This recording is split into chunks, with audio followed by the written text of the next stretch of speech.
com o Furacão. O jogador já marcou 16 gols no Campeonato Colombiano em 100 jogos. O Santa Fé da Colômbia já confirma esta transação. O Atlético ainda não se pronunciou com relação a este atacante, 27 anos, Anderson Plata, que pode ser o novo reforço do Furacão. Assim sendo, eu retorno com você, aí nos estúdios do Placar Transamérica. Valeu, obrigado, Duda, obrigado, professor, obrigado, valeu, Carlos Rivas. Valeu, um grande abraço e até a próxima. Bom início de semana para você que acompanha o Placar Transamérica, desculpa. Fiquem todos com Deus, até amanhã a partir do meio-dia.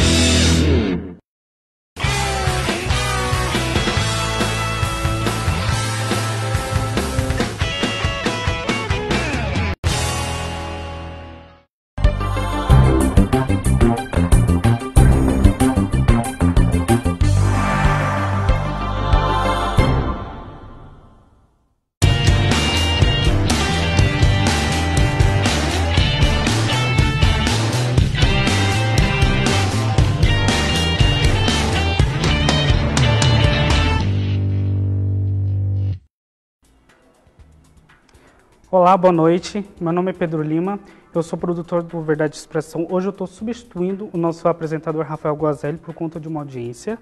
E hoje o nosso convidado é Juliano Zimmer, analista político e jornalista. Tudo bem, Juliano? Boa noite, Pedro. Tudo bem? Tudo bem. Já vamos começar a pautar sobre as candidaturas à presidência da República. Primeiramente, agora, registro de já foi registrado 5 candidaturas à presidência da República. Ciro Gomes, Cabo Daciolo, Geraldo Alckmin, Guilherme Boulos e Vera Lúcia, do PSTU. Eles têm até às 19 horas dessa quarta-feira para registrar tudo. O que você me diz?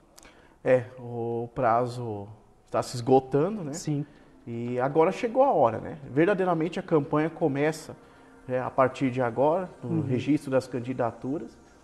E os candidatos vão ter que começar a apresentar verdadeiramente projetos, propostas que viabilizem a administração deles, caso cheguem até lá, qualquer um deles, independente de alianças políticas, independente de acordos, né? Eles têm que apresentar aquilo que o povo quer assistir nos debates, propostas viáveis. Não adianta apresentar propostas que a gente sabe que não será possível executar em médio e longo prazo, muito menos em curto prazo. E estamos vivendo essa onda de corrupção no Brasil, investigações a Lava Jato, e a população vai abrir mais o olho nessas eleições, vai cobrar mais dos seus candidatos. Então agora o tempo está apertado. Lembrando que a gente está ao vivo pela live do Facebook da TV Transamérica, na nossa página Verdade Expressão. E se você quiser mandar uma sugestão, comentário ou pergunta, né, através pelo WhatsApp, 99613-3677. Continuando, Juliano, a candidatura do Lula, né, tá aí, tá se esgotando o tempo, como você falou, né, três pessoas para representar ele, né, duas pessoas para representar ele. O que você acha? Você acha que dá certo essa chapa de 3, entre aspas, né? A indecisão continua no PT, porque, logicamente, foi se falado muito que o ex-presidente Lula ia conseguir limpar sua ficha política e conseguir disputar em tempo hábil as eleições presidenciais. Tá. Mas, entretanto, isso não aconteceu até agora e provavelmente não vai acontecer pelo curto prazo, como nós falamos agora há pouco, né, para realmente se confirmar as candidaturas. O nome mais cotado ainda é o ex-prefeito de São Paulo, Fernando Haddad, ex-ministro da Educação do governo Lula. E a vice seria a Manuela Dávila, né? E, por enquanto fica-se nesses dois nomes. Foi cogitada a possibilidade do Jacques Wagner, né? Ex-governador da Bahia, militante do PT há muitos anos também, correligionário do Lula quando ele foi presidente da República. mas já foi descartada essa possibilidade. O Haddad entra como um plano B, né? Seria aquele candidato reserva do PT, seria hoje o nome com um pouco mais de peso para uma disputa presidencial depois do ex-presidente Lula. Haja visto que ele já esteve pelo Executivo, já esteve no governo federal, já dirigiu São Paulo, administrou São Paulo, mesmo não indo tão bem na gestão dele como prefeito de São Paulo, deixou muito a desejar, saiu com índice de reprovação razoável, né? E mesmo assim ele ainda é um nome mais forte dentro do Partido dos Trabalhadores hoje em nível nacional, na política nacional. Mas, lógico que não se compara ao ex-presidente Lula, né? Com toda a força que ele tem, 2 vezes presidente da República. E a questão fica naquela dúvida, né, Pedro? O Lula vai transferir voto para o Haddad ou não vai? Será que ele tem? Isso vai acontecer? Essa é a dúvida do eleitorado, né, dos jornalistas políticos, do PT. Por quê? A gente tem que lembrar que nas eleições de 2010, ele não transferiu votos para Dilma, né? 2014, muito menos, que o PT já estava começando a entrar em crise. Então, por aí a gente pode perceber que o Lula ele tem os votos dele, mas para ele não tem esse potencial de transferências de voto. Lembrando que em 2014, as eleições presidenciais ficaram muito divididas entre PSDB e PT, né? Sim. Foi extremamente, não digo difícil, mas conturbado também, né? 2014 era para o Lula sair candidato a presidente, novamente. Isso. Só que em última hora lá, a Dilma também queria ser a candidata pelo PT e o Lula, para evitar um conflito interno, um racha dentro do partido, acabou aceitando um acordo de lançar a Dilma como candidata a presidente. Ele ficou de lado, preferiu ficar nos bastidores, dando um apoio para a Dilma. Mas foi uma campanha bem disputada, voto a voto, né? A gente sabe que a Dilma ganhou por pequena margem de diferença. Foi muita diferença mesmo. Foi uma eleição parecida com o que aconteceu no Paraná em 2006, entre Osmar Dias e Requião. O Requião ganhou por diferença de 10 mil votos do Osmar Dias em 2006 e se reelegeu governador. Por conta de um ou 2 municípios pequenos da região do interior do estado que decidiram aquela eleição. Foi a mesma coisa na eleição presidencial de 2014. Pequena diferença levou à vitória da ex-presidente Dilma. Mas só que ela já vinha num desgaste político muito grande, por isso até se cogitava a vitória do Aécio Neves, né? Você deve lembrar bem disso. Eu lembro que a gente estava já no meio da faculdade, fazendo cobertura, fazendo tudo, né? Então foi extremamente dividido, né?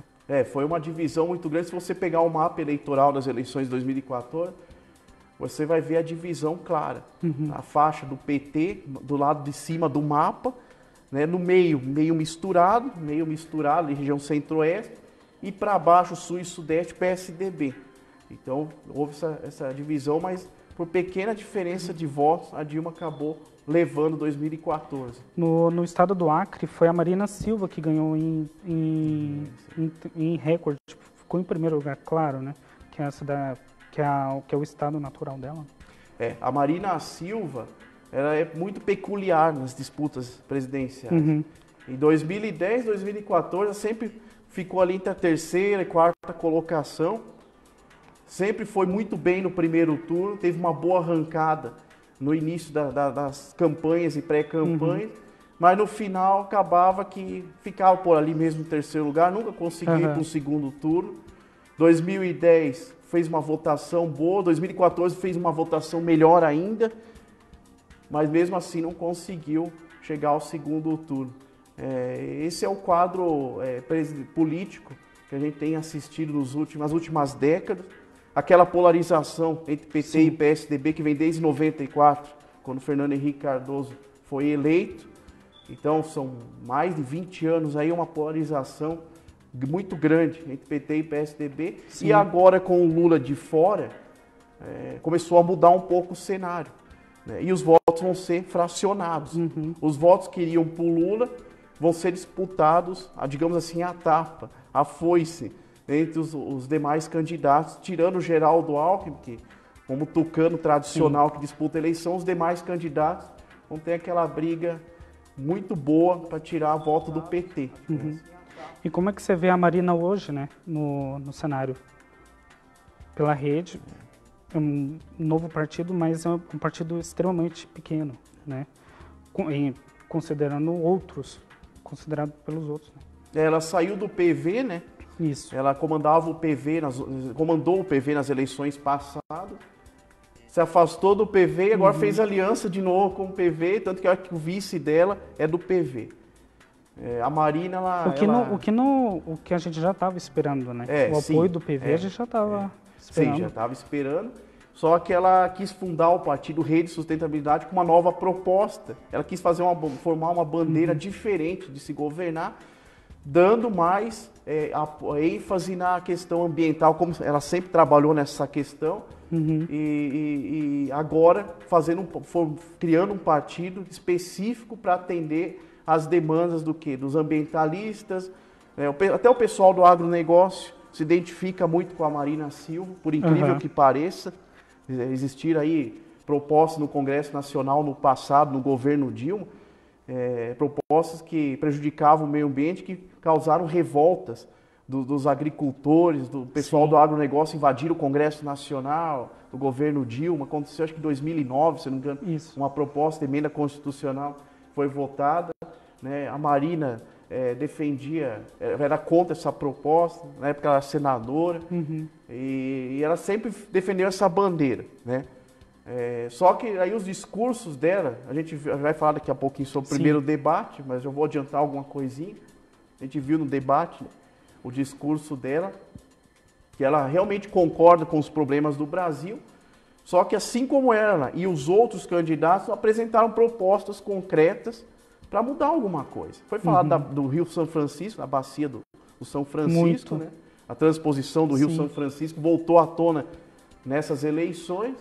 Mas há quanto tempo que isso está sendo discutido? Há quantas eleições? 2006, lá que o Lula começou a mexer com isso, parou, abandonou a obra, foram gastos milhões na transposição do Rio São Francisco. O problema do Nordeste continua, o problema da seca, falta de água, a agricultura vai mal, a população sofre com isso. Então, já que ela defende o meio ambiente, então tem que ter propostas adequadas com o nosso orçamento, com o que a gente tem em caixa, o Brasil tem em caixa, para poder viabilizar algum projeto que beneficie o meio ambiente. Não adianta só falar que defende a bandeira do meio ambiente, mas não ter proposta para isso, para melhorar. Né? E como é que você vê agora, né, Geraldo Alckmin, novamente, aí, né, para candidatura para a presidência? Já não é a primeira vez, já não é a primeira candidatura dele. Lembrando que ele foi governador do estado de São Paulo. Como é que você vê a candidatura dele? Não muda, né, o discurso, né? O PSDB, o Alckmin preocupou-se muito em fazer as alianças com o Centrão lá no Congresso Nacional, os partidos do centro, o Blocão, e não planejou nada, não fez uma estratégia de política adequada, não montou alguns projetos que poderiam melhorar a segurança, né? Segurança, saúde, né? A gente está vendo um problema sério com a economia. Né? Aí o desemprego chegando a casa dos 13 milhões, passando disso.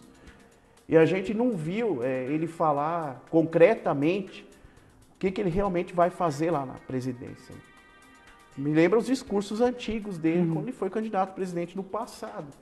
Mesmo o discurso do Serra, o PSDB tem uma linha de extrema direita que acaba que só critica direto ou indiretamente a esquerda, mas não apresenta também propostas viáveis. Então o debate tem que servir para isso, Pedro. Né? Para o eleitor, para o telespectador. Naquele momento ele vai avaliar melhor o candidato. O debate serve para você avaliar os candidatos. Aquele que se coloca diante de uma eleição buscando melhorias para o país, mas com apresentação de propostas, não agressões verbais, como a gente sempre vê nos debates. Né? Sempre. Agressões verbais, ofensas, acusações, e não se vê propostas. É isso que está faltando, propostas. Juliano, você acha que isso é um tipo de estratégia para roubar um eleitorado de uma outra pessoa, por exemplo? Na verdade, a gente sabe que um candidato, ele também obedece ao seu partido, Sim. né? O partido político, às vezes, limita o candidato a certos assuntos, a certos temas importantes para serem colocados no debate.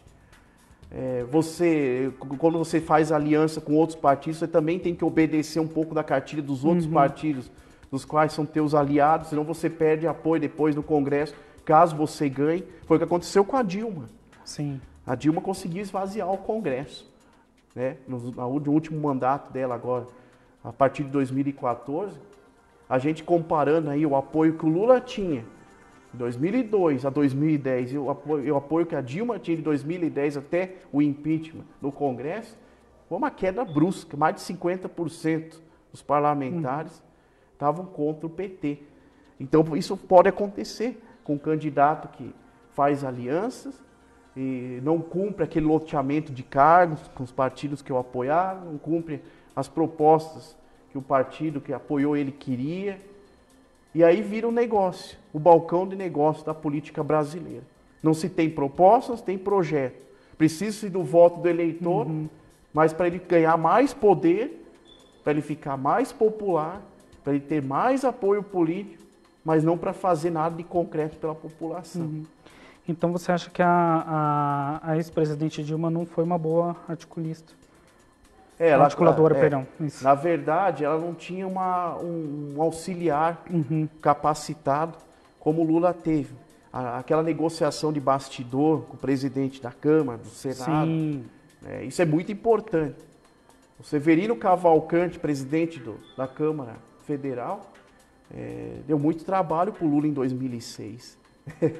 O Lula quase que não conseguiu, quase que o Lula perdeu um apoio que ele tinha no Congresso no primeiro mandato por conta do Severino. Ele teve que um dia chamar para um café no Palácio do Governo Severino para conversar. Ó, Severino, me ajuda aí, tá? Vamos conversar. O que você quer, o que você precisa, vamos combinar aqui para a gente botar minhas propostas importantes. Tá? E assim que o presidente faz. E se ele não tem essa habilidade de articulação como o Lula tinha, e a Dilma não tinha, aí tem que ter alguém para representar o presidente lá dentro. Foi o que o Michel Temer fez. Isso. Nos últimos anos do governo Dilma, agora do impeachment, ele foi o articulador político oficial do governo. Com ele lá dentro, as coisas começaram a melhorar. Né? Tanto é que você veja a diferença dele como presidente, agora que ele tem um Congresso mais do lado dele. Ele escapou 2 vezes da condenação, né? Da votação de ser condenado, da mesma forma que a Dilma foi, porque ele tinha um bom apoio no Congresso Nacional. Ele trabalhou os bastidores do Congresso, e isso é importante. O presidente tem que ter esse dom da articulação, das negociações políticas, senão você não sobrevive no Congresso. O Congresso tira. Tira de pauta as votações importantes que você quer. Da mesma forma que uma Câmara de Vereadores com o prefeito, isso já vem acontecendo prefeito com o tempo, governador. Né? Sim. A gente viu a dificuldade do ex-prefeito Gustavo Frutti aqui em Curitiba. Com certeza. De viabilizar projetos importantes para a cidade porque não conversava com o governador Beto Richa. Os dois que chegaram a ser do mesmo partido no passado, o PSDB, aí o Gustavo fez aliança com o PT, mudou de lado, aí não conseguiram mais ter aquela intimidade que tinham antes, acabaram se distanciando. Mesmo distanciamento que o Lula teve com a Dilma nos últimos anos que ela governou o Brasil. O Lula chegou a ficar 30 dias sem dar um telefonema para a Dilma. Foi o que aconteceu aqui no Paraná entre o Frutti e o Beto Richa. O problema do transporte coletivo, a falta do subsídio do governo no transporte coletivo, isso é uma prova viva, né, do prejuízo que se teve com a falta de aliança entre o prefeito e o governador. Então, assim, a política, no Brasil, a política tem essa cultura. Você tem que ter amigos para você governar bem. Se você tiver inimigos, você governa sozinho. Governando sozinho, você não faz nada. Infelizmente. Agora, mudando de assunto, como que você analisa a candidatura do Jair Bolsonaro? A gente pode considerar que é uma chapa completamente militar? O Bolsonaro ele se apresenta como candidato de extrema-direita. Sim. Ele está tomando um eleitorado, uma boa parte do eleitorado tucano. Né? O PSDB perdeu um pouquinho de terreno para ele. De acordo com as pesquisas, né? Mas a gente viu uma certa apatia do Bolsonaro no debate. Eu acho que faltou aquela personalidade forte que o Bolsonaro tem no palanque, Sim. faltou no debate. Ele cobrar mais, ele trazer também proposta, também não trouxe proposta, né? Ele só rebateu comentários que fizeram para ele. Ele não trouxe assim uma proposta. A única proposta mais concreta que ele trouxe foi a criação dos colégios militares no Brasil, né? Para tentar disciplinar um pouco mais a educação, que está cada vez pior, né? Os alunos não estão respeitando mais nem os professores em sala de aula, então diante disso precisa de uma certa disciplina Sim. nas escolas. Mas fora isso, não se foi apresentado assim, nenhuma proposta concreta que você pode dizer, não, isso aqui vai mudar, a saúde vai mudar, né? A economia vai melhorar. Nada disso foi apresentado. Entendi. Agora, já linkando com o debate da TV Bandeirantes, né? Aconteceu dia 10, no último dia 10, né? Teve duração de quase 3 horas, já madrugando, né? Praticamente. Teve a participação do nosso senador Álvaro Dias, pelo Podemos, o Cabo Daciolo, pelo Patriota, Marina Silva pela Rede Sustentabilidade, Guilherme Boulos pelo PSOL, Geraldo Alckmin pelo PSDB, Henrique Meirelles, representando aí, né, o MDB, o governo atual, o governo federal, Jair Bolsonaro e o Ciro Gomes. Como é que você analisa agora?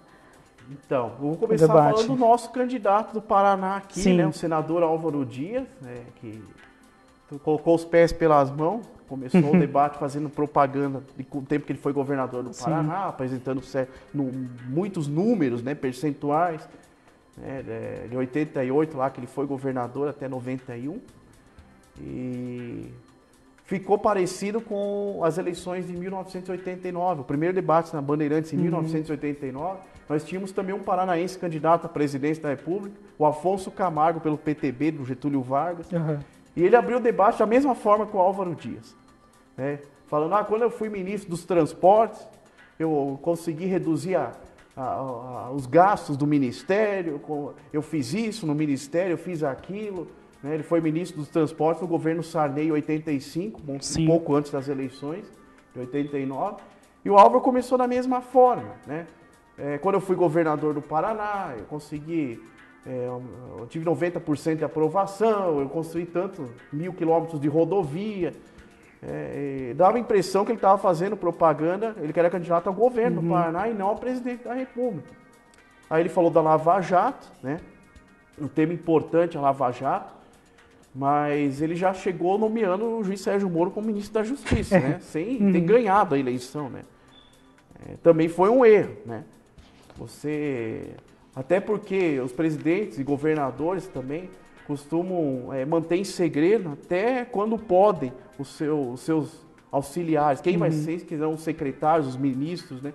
Até para a população, para eles poderem estudar melhor a capacidade de cada um para colocar naquela função e para gerar aquele clima de suspense junto à população, para depois chegar aquele nome lá e a população levar uma surpresa, boa ou ruim, mas do ponto de vista do governador, do presidente, é bom porque daí ele mantém aquela base sólida para governar. E o Álvaro já chegou nomeando o juiz Sérgio Moro ministro da Justiça. Então foi um erro também, não apresentou proposta, né? Também, lembrando que ele respondeu todos os jornalistas, né, que contataram ele, entre aspas,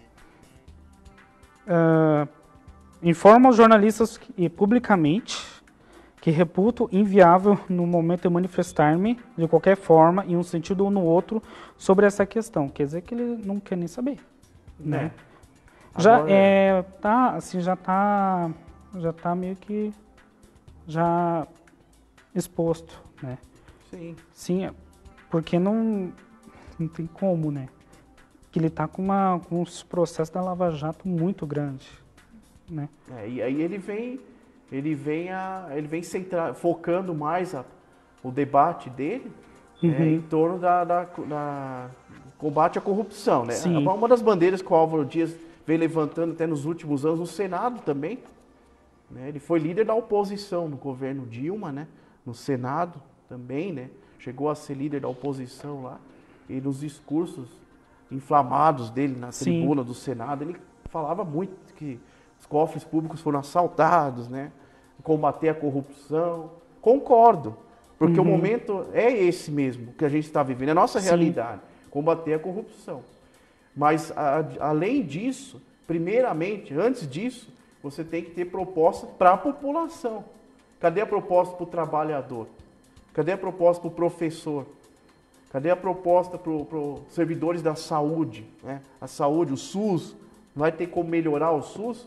Tem hospitais fechando no Brasil, por falta de médicos para atender, falta de equipamentos, medicamentos. Tem até estado de calamidade no Rio Grande do Norte. Hoje Exatamente. E continuam as mortes dentro de hospitais públicos, pessoas que ficam na fila, internadas em macas nos corredores dos hospitais porque não tem leito, né? A educação, a gente vê aí o problema seríssimo de baixo salário dos professores, volte meia greve, né? Aí paralisa todo o ensino, demora para o aluno se formar, concluir os estudos. Ninguém tocou nesse assunto. As rodovias brasileiras continuam um caos. Pedágios caros, aqui do Paraná é um exemplo. Principalmente aqui. E as rodovias muito ruins. A gente vê aí constantemente os caminhoneiros reclamando. Teve a greve dos caminhoneiros, o problema do combustível, o gás que subiu. Ninguém tocou nesses assuntos. Ninguém falou sobre isso. Mas falaram de outros assuntos que não tinha relevância nenhuma para a sociedade. Né? Então aí que a gente fala, o candidato que fica engessado a pedido do partido político, muitas vezes, dos seus aliados, ele tem que seguir uma cartilha. O discurso dele é baseado numa cartilha dos partidos, da vontade dos caciques do partido dele, senão ele vai ficar sozinho, ele não tem como governar depois, como concorrer e muito menos como governar se chegar lá. Infelizmente, a população fica em segundo plano. Né? E ainda comentando sobre o Álvaro Dias, né? Ele foi, assim, aproveitando a fama do Sérgio Moro, né? Ele quis aproveitar a fama dele para tentar fazer um discurso de combater a corrupção. Então, não é um discurso que não está dando certo, né? É muito manjado, né? Sim. A população tem ouvido muito isso. No noticiário da Lava Jato, a gente tem ouvido constantemente, aí visto e ouvido, né? Prisão aí dos grandes barões da política, né? O caso do Rio de Janeiro, Sérgio Cabral, né? Que deixou o Rio de Janeiro em completa falência, né? Sim. E outros políticos aí importantes, que no Paraná, o Rodrigo Rocha Loures da Mala, né? O Michel Temer, catou a mala e saiu, foi filmado. O ex-ministro do Temer lá, teve malas e malas dentro do apartamento dele, né? Malas de dinheiro. E fora, nem se fala no PT, nas delações e tudo que tem acontecido. Então isso o povo já está cansado. O povo quer escutar numa eleição, Pedro, propostas. O que esse candidato vai fazer para melhorar a minha vida? O trabalhador. Aí teve temas, eu achei importante até que eles falaram com relação à reforma da Previdência e a reforma trabalhista. São assuntos pertinentes também, porque tem muita gente que adorou essa reforma, melhorou a carga horária, mas outros que estão reclamando muito, tem greve de trabalhadores direto, né, reclamando da reforma trabalhista. Já teve quase até ameaça de greve dos Correios, né? Então alguns benefícios foram cortados. Sim. Né? A reforma da Previdência não foi viabilizada por conta das denúncias contra o presidente Michel Temer, acabou atrasando o cronograma do Congresso e engavetaram, pelo menos por enquanto. Não vai sair, provavelmente. Né? Sim, neste caso você acha que ele foi não foi um bom articulador, senão ele não teria conseguido, né? O problema foram as denúncias, né? Sim, foi o que mais pesaram. Né? Quando ele pensou em fazer uma agenda de mudanças no Brasil, veio as denúncias contra ele. É como você jogar um balde de água fria, né, na fogueira, apagou de vez, né? Aí até você retomar a confiança, não só da população, como também do Congresso Nacional para votar a teu favor, isso demora muito. E ele não tem tempo para isso, né? O mandato dele é um mandato tampão e é um mandato que já está se esgotando. Agora é só sentar e assistir, não tem muito o que fazer. As eleições estão aí batendo na nossa porta. E já linkando agora com o candidato dele, o Henrique Meirelles. Qual que é a tua opinião? O Henrique Meirelles não era para sair candidato a presidente. Sim. A ideia inicial do MDB, juntamente com os tucanos tradicionais, os caciques tucanos, né, era apoiar o Geraldo Alckmin, né, o MDB fechar a aliança, o mais natural até seria o MDB, o presidente Michel Temer, fechar a aliança com o PSDB. Que enquanto eles estavam, enquanto a Dilma ainda estava no poder, eles foram responsáveis, né, pelo impeachment, né? Eles avalizaram o impeachment da Dilma, tiveram cargos importantes no governo Temer, fizeram acordos políticos. E a ideia inicial era um apoio, a aliança com o PSDB, apoiar o Alckmin, né? Só que já tinha havido uma promessa lá atrás de que o MDB ia lançar um candidato pró. E em conversas de bastidores, o Meirelles e o presidente Temer já tinham combinado, feito um outro acordo por fora, sem o aval do PSDB. Aquela jogada política que eu te falei, conversas nos bastidores, jantares que acontecem em Brasília. E aí eles tinham combinado, o presidente tinha combinado que ia lançar o Meirelles como candidato a presidente. Então o MDB ia ter o seu candidato. Pedido, inclusive, de uma parte do MDB nacional, o diretório nacional, que iria lançar um candidato pró. Uma parte queria ficar com o PSDB, aliança com o PSDB, e outra parte lançar um candidato pró. E aí chegaram num acordo lá e lançaram o Meirelles. O Meirelles também tem um bom currículo na economia, isso é indiscutível, né? A experiência que ele tem dentro do Brasil e fora do Brasil. Mas desde o início ele não decolou, né? Ele não teve aquela popularidade imaginada pelo MDB, pelo presidente Michel Temer, até pela frieza, né? Ele não é aquele candidato carismático, né? Ele é um candidato técnico.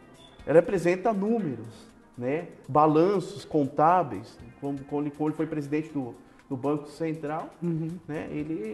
A função dele é de um técnico financeiro, não de um gestor popular, um homem do povo, né? Como muitos, né? Como o Lula mesmo foi. E aí ele falou no debate, né? Que ele fazia mesmo sendo oposição ao Lula, ele foi presidente do Banco Central no governo Lula. Né? Foi até engraçado. Ele sempre fala, ele tem falado isso, né? Que, quer dizer, eu apoio o Lula, mas não apoio. Estou no governo dele, mas não apoio ele. Então não existe isso, né? Se você, a partir do momento que você aceita um cargo do alto escalão do governo, automaticamente você já está apoiando aquele governo. Você está do lado daquele governo. Você vai sentar com aquele presidente no seu dia a dia, vai apresentar balanços para aquele presidente, relatórios, vai trocar ideias, né, com relação à sua pasta, se é Ministério da Fazenda, setor econômico, vamos trocar ideia aqui, o que a gente pode fazer para melhorar. Então não tem essa de eu era oposição ao Lula, mas fui ministro da Fazenda dele. Isso não existe. Sim. Até porque ele falou que não estava no governo Dilma. De fato não estava. Mas queria estar.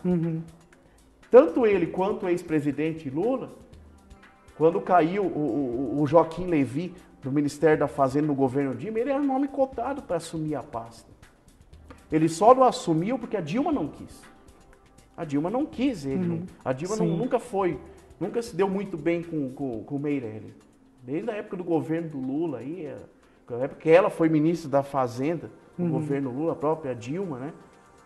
Não se entendeu muito bem com o Henrique Meirelles. Não tinha uma afinidade política e pessoal e nada disso.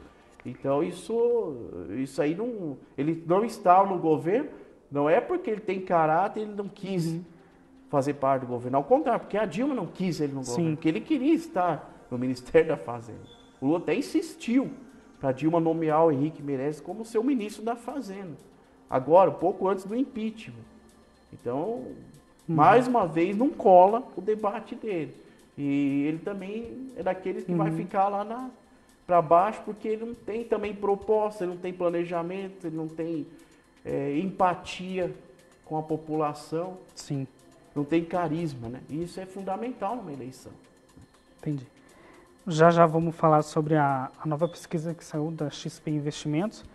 Mas antes, agora vamos aos fatos da semana com o Isis Bardes Lourenço.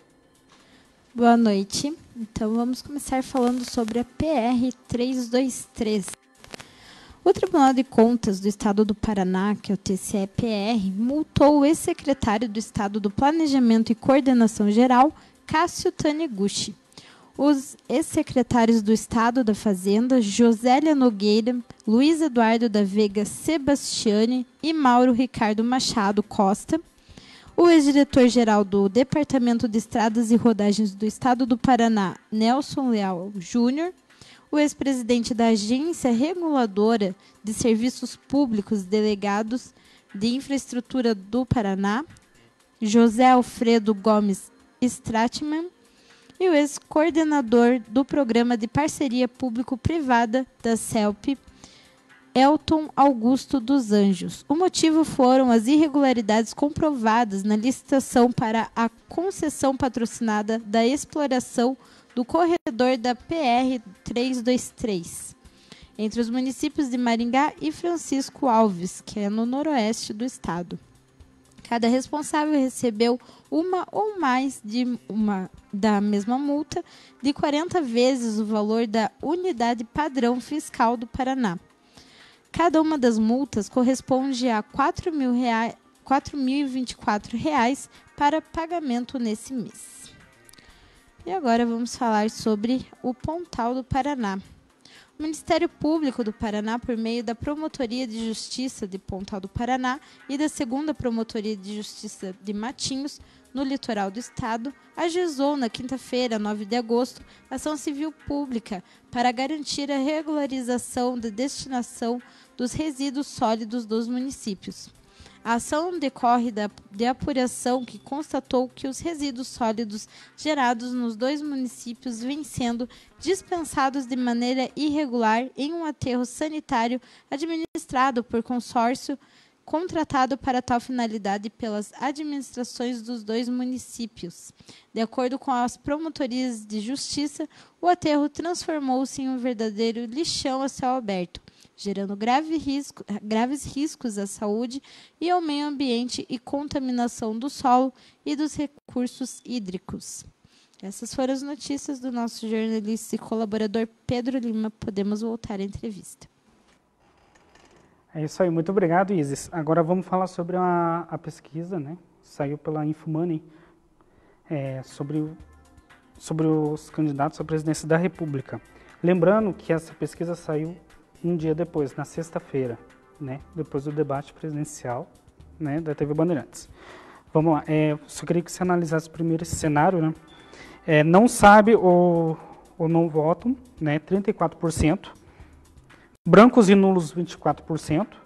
Jair Bolsonaro, 17%. Aí seguido. Candidatura como Lula, né? 15%. Geraldo Alckmin, 3%. Ciro Gomes, 3%. Álvaro Dias, 3%. Marina Silva, 1%. 2%, perdão. Manuela Dávila e Guilherme Boulos não pontuam. Voto espontâneo. O que você analisa? O cenário é com o ex-presidente Lula disputando, né? Sim. Ele ainda é o favorito, no caso, da participação dele na disputa. Agora, o mais curioso nessa pesquisa, Pedro, mesmo depois do debate, para você ver como que o debate foi morno demais, não agradou. Continua ainda os indecisos e os votos brancos na liderança. Muito alta, né? É uma taxa muito alta. E isso tudo por conta dos problemas que o Brasil está enfrentando, junto com a corrupção, as investigações Lava Jato mostrando no dia a dia, citando nomes de políticos envolvidos em corrupção. E aí a gente vê que o debate não surtiu efeito, né? Essa pesquisa feita um dia depois do debate já comprova isso. Que eles não gostaram. Alguns candidatos até caíram na pontuação depois do debate.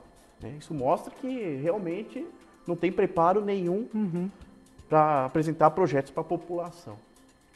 E o curioso é a Marina aí, né? Sim. Marina caiu bastante, né? Foi para 1%? 1%? 2%. 2%, então. Ela estava muito melhor antes do debate. Vi que no debate já fez mal para ela. Bolsonaro caiu, né? O Alckmin está com quanto? 3%. Também. Né?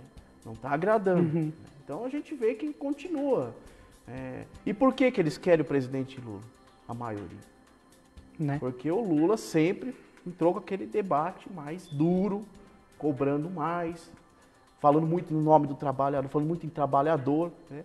Você pegar todos os debates do Lula e fala do trabalhador. Ele fala, tem que fazer isso porque o trabalhador precisa... Ele foca muito nas pessoas de baixa renda. Isso dá muito voto. Sim. Região do Nordeste é um exemplo. O maior colégio eleitoral do PT nas últimas eleições. O PT ganhou desde 2002 para cá.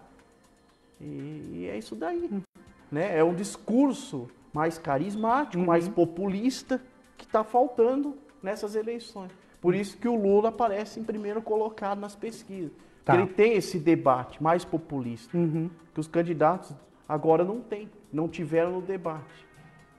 Agora aqui no segundo cenário, agora com pesquisa estimulada, né? Brancos e nulos aparecem com 27%, Jair Bolsonaro 23%, Marina Silva 12%, Geraldo Alckmin 10%, Ciro Gomes 9%, não sabe 6%, Álvaro Dias 5%, Manuela Dávila 3%, Henrique Meirelles 3% e Guilherme Boulos 1%. Agora nesse terceiro cenário alguma coisa já muda. Brancos e nulos 27%, Jair Bolsonaro 23%. Opa. Não está ajudando, peraí. Aí. Pesquisa estimulada, agora é o terceiro cenário, perdão. Brancos e nulos 28%, em primeiro lugar. De novo, né? De novo, Jair Bolsonaro 23%, Marina Silva 12%, Geraldo Alckmin 10%, Ciro Gomes 8%, não sabe 5%, Álvaro Dias 4%, Manuela Dávila 3%, Fernando Haddad, sem o apoio do Lula, 3%, Henrique Meirelles 2% e Guilherme Boulos não pontuou. Nesse caso, o candidato seria o Fernando Haddad, mas sem o apoio do Lula, né? Bem baixo, né? Sim. O percentual, é isso que eu te falei no início, né? Anteriormente aí, que a gente conversou, que o Lula não transfere votos. Então, mesmo tendo o apoio do Lula, tendo ou não tendo, o Haddad não é igual ao Lula e nunca vai ser. Ele é bem diferente. Sim. O estilo de fazer política do Haddad, apesar de ser do PT, ele tem outro estilo. Ele é daquela classe do PT mais intelectual, mais elitizada. Não é da classe do PT tradicional, popular, populista. E o que mais se aproxima aí ainda, fica melhor nesses outros cenários que você falou, é o Jair Bolsonaro, que se aproxima um pouco do discurso do Lula. Discurso mais radical, mais populista, mas mesmo assim bem longe ainda, né? E o que mostra, e essa questão do branco e nulo estar em primeiro lugar, um percentual muito alto, isso mostra a rejeição a todos os candidatos. Sim. Isso mostra que os brasileiros não aprovam nenhum desses candidatos que estão disputando. É o índice de rejeição do eleitorado brasileiro, esse grande percentual de votos brancos e nulos. Na verdade, pode transformar-se em rejeição aos atuais candidatos. Agora, os dois últimos cenários. Agora, como candidato, o Lula, né? O ex-presidente Lula, 31%, Jair Bolsonaro, 19%, brancos e nulos, 15%, Geraldo Alckmin, 9%, Marina Silva, 8%, Ciro Gomes, 6%, Álvaro Dias, 5%, Manuela Dávila, 2%, não sabe, 2%, Henrique Meirelles, 2%, João Moedo, 1%, Guilherme Boulos não pontua. Agora, o último cenário. Fernando Haddad, apoiado por Lula, né? Brancos e nulos, novamente, em primeiro lugar, 26%, Jair Bolsonaro, 21%, Fernando Haddad, 13%, Marina Silva, 10%, Geraldo Alckmin, 9%, Ciro Gomes, 7%, Álvaro Dias, 5%, Manuela Dávila, 3%, não sabe, 3%, Henrique Meirelles, 2%, e Guilherme Boulos não pontuou. É aquilo que a gente está falando, né? O Lula sempre na ponta e o Bolsonaro em seguida, e os demais candidatos acabam perdendo até para os brancos e nulos, né? O Alckmin perdeu para branco e nulo aí, né? Acho que o terceiro cenário que você falou agora. Isso. Quer dizer, dá para ver a rejeição clara, né? Nem os tucanos querem votar no Alckmin. Porque se juntasse todos os tucanos do Brasil, os eleitores do PSDB, o Alckmin estaria muito melhor. Sim. O Alckmin estaria lá na ponta junto com o Lula, no lugar do Bolsonaro, em segundo lugar na pesquisa. Isso mostra a insatisfação até dos tucanos em relação ao Geraldo Alckmin. E até porque aquilo que a gente comentou anteriormente também. O Bolsonaro veio para tomar votos do PSDB. Ele está conseguindo isso. Claramente. Isso dá para perceber claramente. O Alckmin ele tem que batalhar nessas eleições para tirar de novo os votos do PSDB que estão com o Jair Bolsonaro e tirar terreno da Marina Silva e do Ciro Gomes. Para daí ele ficar bem posicionado. Ele tem que tirar voto da Marina também. Porque do jeito que estão essas pesquisas, a Marina pode vir a crescer, como já aconteceu, e passar o Alckmin. Ficar em terceiro, ficar lá nas cabeças, lá em segundo, terceiro lugar. Pode acontecer. Já aconteceu isso no passado. Então eles têm que... O Alckmin tem que... É o que mais ali tem que rever o planejamento de campanha, os discursos dele, para não correr o risco de ficar lá embaixo. Lá com o Henrique Meirelles, lá no final da tabela. Para finalizar, a pesquisa está registrada sobre o número 8988/2018 no Tribunal Superior Eleitoral. Agora vamos analisar aqui nas candidaturas para o governo do estado. A gente já tem uma surpresa aí, né? Osmar Dias desistiu, não quis mais. Qual que é a tua opinião? A falta de viabilidade política, né, Pedro? O Osmar conseguiu apenas o apoio do Solidariedade, o único partido que viria apoiar, até então, antes dele desistir, viria apoiá-lo ao governo do estado. Pouquíssimo, totalmente fora da proposta que ele tinha. Ele até escreveu isso na carta que ele escreveu, mandou pro Carlos Lupo, presidente do PDT, ele escreveu isso daí, né? E faltou, o projeto que ele tinha planejado para o Paraná não se viabilizou por conta da falta de alianças políticas, esvaziou a possibilidade dele ir para um segundo turno, né? E o que muda nisso? Mas isso não é a primeira vez, né? Só lembrando aqui aos telespectadores, já tivemos casos de políticos que desistiram de disputar, no caso da presidência da República, várias vezes. Sim. Em 94, Levi Fidelix, do PRTB, não conseguiu registrar sua candidatura em tempo hábil, teve que ficar de fora. Aí nós tivemos em 2002, foram 3 candidatos que saíram da disputa presidencial, não sei se você lembra bem, o Itamar Franco, a Rosiane Sarney, estava sendo investigado pela Polícia Federal, entraram até no apartamento dela, e na época ela estava sendo acusada por improbidade administrativa, uma série de problemas lá no Maranhão, estado dela. Aí o Tasso Gereissati do PSDB e o Itamar Franco do PMDB também tiveram que desistir por vontade do partido, porque o partido viria apoiar o José Serra, o PSDB apoiava a candidatura do José Serra, e o Itamar Franco também ficou de fora, porque daí o partido resolveu apoiar o Ciro Gomes, que estava no PPS. Então isso era em 2002. 2002. Então foram 3 candidatos, 2 por vontade do partido, como eu te falei que os partidos dão a cartilha para eles seguirem. Então 2 por vontade do partido e a Rosiane Sarney por problemas com a Polícia Federal. Isso em 2002. Em 2006, o Garotinho, o ex-governador do Rio de Janeiro, Antony Garotinho, estava no PMDB. O Michel Temer não queria que ele saísse candidato pelo PMDB porque iria apoiar outro candidato na época, e aí ele teve que desistir da disputa presidencial, o Garotinho. Fizeram aliança com o PT daí, na época. Não deu certo, né? E em 2010, também nós tivemos aí o caso do Ciro Gomes. Teve que desistir da disputa presidencial. Ele estava no PSB na época. E a direção nacional do PSB decidiu apoiar o PT, a presidente Dilma Rousseff.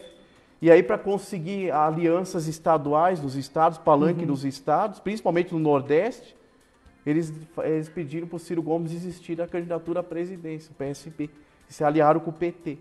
Então você veja que são várias vezes na história política que houveram desistências de candidatos das chapas majoritárias. E agora aqui no Paraná, o Osmar Dias, também por inviabilidade política, teve que desistir. Não conseguiu fechar um bom número de alianças, não conseguiu viabilizar seu projeto político, teve que desistir. E o que muda no cenário, né? cenário do Paraná agora, as Mudou eleições vai ficar praticamente. completamente diferente. A entrada do João Arruda, deputado federal, sobrinho do senador Roberto Requião, pelo MDB, agora entrou um candidato verdadeiramente de oposição, que antes não tinha. Nós tínhamos o Osmar Dias, que era um candidato moderado, o Ratinho Júnior de extrema direita, né, com o viés PSDBista dos tucanos, estava no governo tucano do Beto Richa, e a governadora Cida Borghetti também meio que no centro ali. O PP sempre se posicionou como um partido meio que de centro, né? E não tinha nenhum de esquerda. Doutor Rosinha, pelo PT, também está muito enfraquecido por conta dos problemas da Lava Jato, do ex-presidente Lula preso. E aí surgiu o nome de esquerda, de extrema esquerda, que seria o deputado federal João Arruda, né? E isso aí ele vai vir para pegar esses votos do Osmar Dias. Nos debates, provavelmente, ele vai bater muito forte em cima das condenações do ex-governador Beto Richa. Vai colar o Ratinho Júnior com o ex-governador Beto Richa para confundir o eleitor. Ele vai falar, provavelmente, para o candidato Ratinho Júnior, você estava com o governador Beto Richa.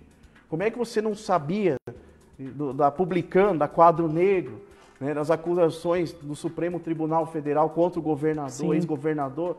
Então ele vai pegar pesado em cima do Ratinho Júnior por estar colado com o Beto Richa. Foi secretário do governador Beto Richa, o ex-governador. E a Cida Borghetti tem a máquina na mão, tem chance de crescer, é uma grande chance para a Cida Borghetti, que ela vinha em terceiro colocado nas intenções de voto. Sempre oscilando, né? Sempre oscilando ali em terceiro, quarto colocado. Agora ela está com a máquina na mão, né? E ela tem a chance de crescer um pouco mais. Se ela souber fazer uma boa aliança com os prefeitos do interior do estado, da região metropolitana, vai puxar um apoio bom para ela. Porém, Pedro, ela já declarou publicamente que fez aliança com o ex-governador Beto Richa. Eles tinham se separado por uns meses, não estavam mais querendo fazer aliança, mas ela mudou de ideia. E ela veio publicamente semana passada, confirmou, os dois tiraram fotos para a imprensa juntos e são aliados políticos. O ex-governador Beto Richa vai pedir voto para ela vai pedir voto para o ex-governador para o Senado. E então isso também vai prejudicar um pouquinho a governadora. E era esperado mesmo que eles juntassem de novo, né? Sim. Que eles não iam separar assim muito fácil. Eles fizeram, na verdade, o que deu a entender foi uma jogada de marketing político. Eu também acho. Para meio que falar assim, não, a Cida é o novo, né? Muitos pregavam isso, né? A Cida Borghetti é o novo, o governo diferente. Uma mulher, o estado governado por uma Primeira mulher, ideias novas. do Paraná. Né? Ela colocou lá como comandante da Polícia Militar uma mulher. Sim. Começou a dar mais valor para o voto feminino também. Ela sempre buscou muito voto feminino, desde que ela foi deputada estadual, a Cida Borghetti. 2002, inclusive, ela tá divulgando ela foi isso, eleita. Né? Ela defendia muito a bancada feminina na Assembleia Legislativa do Paraná. E ela continuou com essa bandeira. Agora, um fato interessante, e é muito comentado pelo professor Ricardo Costa de Oliveira, cientista político da Universidade Federal do Paraná, do qual também eu tive a honra de tê-lo como professor, é a questão que continua as famílias tradicionais da política paranaense mandando no estado e disputando as eleições novamente, né? A família Requião, agora com o João Arruda, disputando o governo do estado. A família Requião entrou na política do Paraná em 1876, com o Justiniano de Melo e Silva, bisavô do Roberto Requião de Melo e Silva. Ou seja, 142 anos na política do Paraná. Centenário, família mais do que centenária na política do Paraná. Outro exemplo, Cida Borghetti, esposa do Ricardo Barros, né, vem da descendência dos Barros, né, do senhor Silvio de Magalhães Barros, pai do Ricardo Barros. Começou a carreira como vereador em Maringá em 1964, ou seja, mais de 50 anos na vida pública. Isso é bom para você, eleitor, ficar sabendo. O Ratinho Júnior, filho do Carlos Roberto Massa, o Ratinho, popular, apresentador de programa de televisão, o Ratinho, Carlos Massa, foi vereador em Jandaia do Sul em 1977. Então estão há 41 anos na política paranaense. O Ratinho foi vereador em Curitiba, foi deputado federal. né? A família Barros, com até ministério agora no governo Temer, Ministério da Saúde, comandado pelo Ricardo Barros. Então, são famílias tradicionais, novamente, disputando o governo do Paraná. Como no passado, como sempre foi, aliás, né? O primeiro prefeito de Curitiba, só como curiosidade, tem nada a ver com o nosso debate, foi o comendador Macedo, né? Tataravô do Rafael Greca, de Macedo, né? Em 1873, 74, né? Também mais de 100 anos aí. E tá lá, ó, hoje o tataraneto dele não é prefeito de Curitiba, né? Família Macedo. Então é por aí, gente. É a família política tradicional, né? Não tem espaço para o novo, fica sempre o mesmo quadro político, o eleitor não tem opções diferentes. Sim. Tem que sempre votar nos mesmos, infelizmente, né? Sim. Como você analisa a situação agora do ex-vereador por Curitiba, Jorge Bernardi? O Jorge Bernardi, ele também tem uma grande caminhada na vida pública, né? Como vereador de Curitiba há anos, um dos vereadores mais antigos que Curitiba teve até pouco tempo atrás, né? Até a última legislatura lá da Câmara Municipal. Um trabalho importante do Jorge Bernardi, além de trabalhar na bandeira da educação, que é o forte, ele é professor universitário também, né? Ele criou aquela CPI do transporte coletivo na Câmara, né? Que comprovou o superfaturamento nas tarifas do transporte coletivo. Foi o melhor trabalho que ele já fez na legislatura dele como vereador. Em 2010, se eu não me engano, que ele fez a CPI, 2010 ou 2012, mais ou menos por aí.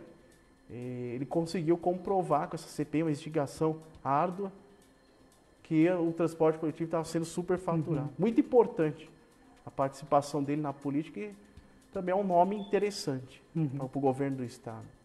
Juliana, para finalizar, qual que é a sua expectativa agora para as eleições? Haverá alguma mudança significativa no Congresso Nacional? Então, a gente sabe que não depende só da vitória do presidente, o novo presidente, e sim do Congresso que vai ser composto.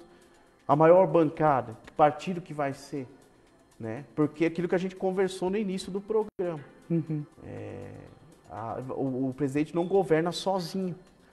Então, dependendo, por exemplo, vamos imaginar que o Alckmin vence para presidente. Sim. E a maior bancada do Congresso seja feita pelo PT, pelo PSOL, só oposição ao PSDB. Como é que ele vai governar? Vai ter muita dificuldade, ele vai ter que ter um jogo de cintura, ele vai ter que conversar com os parlamentares. É por aí.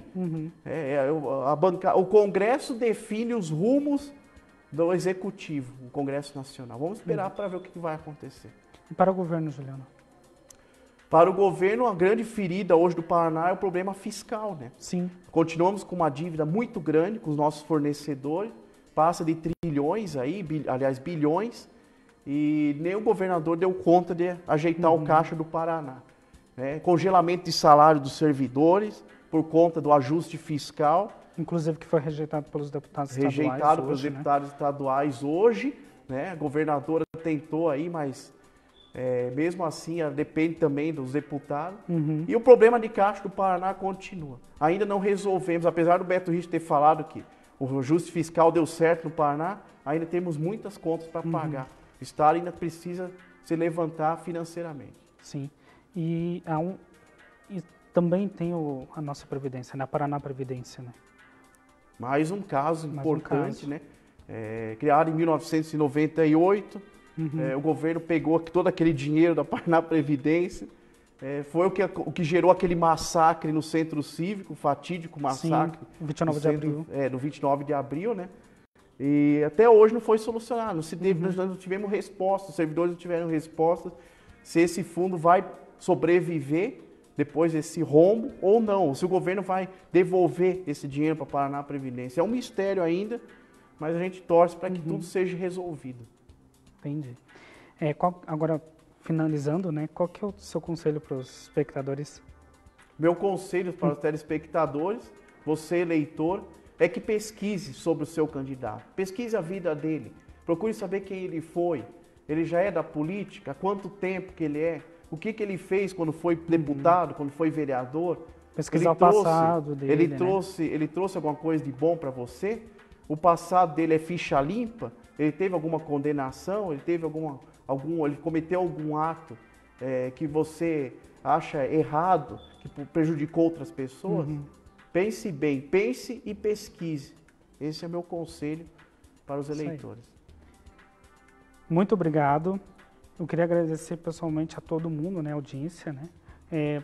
Estaremos de volta com o Rafael Guazelli, o apresentador, né, na semana que vem, 19h30.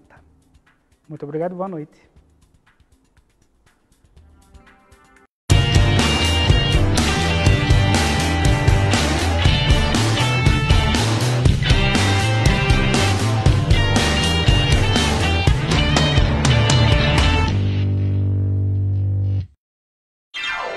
Sky, I'm pregnant. Este mês. In the exact same place Mom was all those years ago.